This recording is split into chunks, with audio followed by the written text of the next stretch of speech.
Hello everyone, it's Ty. It's been quite some time since we've had a Husbando to do a guide for, but now Star Rail 4.1 will be bringing us Ashveil. Today though, I'm going to try to go back to the roots of these Husbando recommendation videos. While these eventually evolved into in-depth guides using the little information that I have on these characters without actually having access to a creator server, I feel that you're likely going to also watch the videos by the other content creators who do. So rather than deep dive into information that you've probably already heard, I'll just stick to the particular free-to-play Husbando puller's perspective on how good or useful I find a character to be, and hopefully that's something you're interested in hearing. So, that said, let's take a look at Ashveil. Ashveil is a lightning hunt follow-up attack sub-DPS and damage amplifier randomly showing up amidst the rise of elation. One of these things is not like the others. He is, for all intents and purposes, Motza Plus, which is lovely, but why? What purpose is Ashveil meant to serve? Is he the herald of some future return of the follow-up attack meta, or are we just once again not allowed to have Husbando characters of the new pod? At this point, I can't really say, but precedent is a damning thing. What I can say for certain is that he's far more useful to the Husbando-only crowd than I think many out there tend to mention. For one, Ashveil is hot. He's sort of a Sampo meets Boot Hill by way of Constantine, and I am 100% here for it. And another, his kit isn't actually terrible. As I mentioned, he's basically just Motza with extra steps. He automatically marks a target as bait when battle begins, and whenever anyone hits that target, he'll fire off follow-up attacks and consume one charge. He starts battle with 2 charges, can have up to 3, and charges are only regenerated when he uses his ultimate. So far, so Motza. Things get extra with the gluttony mechanic. Each time Ashveil uses skill, ultimate, or kills an enemy with his follow-up attack, he gains Gluttony, stacking up to 12. When using his ultimate, Gluttony is consumed to do a bunch of extra follow-up attack damage that Energizer bunnies along as it continues killing things. Kinda neat, definitely interesting, but really not much more impressive than any other DPS character. He also has some self-buffing of his follow-up attack damage based on stacks of Gluttony, and that's all well and good, but as far as I'm concerned, Ashveil's usefulness is not in his damage, it's in his damage amplification. Because you see, whenever any enemy is marked as bait, which is basically always, every enemy on the field has their defense reduced by 40%. In addition, with Ashveil on field, all allies gain 40% crit damage, and allies' follow-up attacks gain an additional 80% crit damage. That's 120% crit damage for ally follow-up attacks. So, just at E0S0, Ashveil is doing damage amplification on par with E1 S0 Jiao Cho for characters who benefit from crit damage, which is a terrible shame, but power creep is inevitable. Sorry, buddy, but you had a good innings. Of course, things only get worse for our spicy fox with Ashveil's signature and his eidolons. His signature, the finale of a lie, increases his crit rate and attack, yeah, great, DPS stuff, blah blah blah. The important bit there is that it applies a 20% vulnerability to all enemies. His E1 also applies a 24% vulnerability to all enemies, which increases to 36% when the enemy is at 50% health or lower. And his E6, if you're mad, rich, or both, reduces the all-type res of all enemies by 20%. So, Ashveil, with just his E1 or his S1, is greater damage amplification than Jiao Cho with both of his E1 and his S1 for crit damage teams simply because of the greater spread of amplification types. And all of this is before even looking at how much he amps follow-up attackers specifically. That 120% crit damage is no joke. Long story short, my free-to-play Husbando recommendation would be to set your sights on E1S1. I don't necessarily mean you must get him to E1S1 immediately, but as an overall plan, if you can, you eventually should. At E1S1, he is an amazing damage amplifier, outpacing Jiao Cho and other non-harmony amps by a wide margin. And for follow-up attack amplification, he is unmatched. Eidolons past E1 only provide improvements to his personal damage, unless you're going all the way to E6, in which case I don't think anything I say is going to change your mind. But do remember that Blade is coming, and there could be any number of other Husbandos to follow.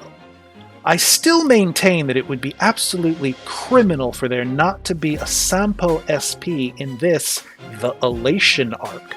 So if you're wanting to save for upcoming possibilities like him, or you're just short on pulls, you needn't feel obligated to go past E0S0. At E0S0, Ashveil is still a fantastic team-wide damage amplifier on par with E1S0 Jiao Cho, and he's the best follow-up attack amplifier in the game. And sure, I didn't talk about it much, but he actually does some respectable damage as well.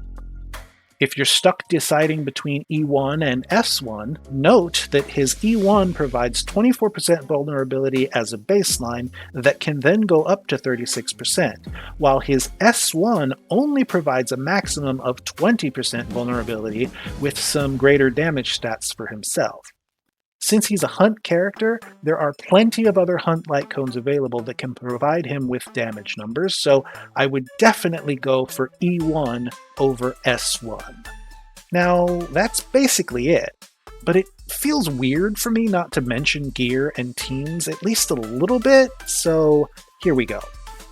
He doesn't really have much choice when it comes to gear. He'll want 4-piece Ash-Blazing Grand Duke, given that it's the go-to follow-up attack set.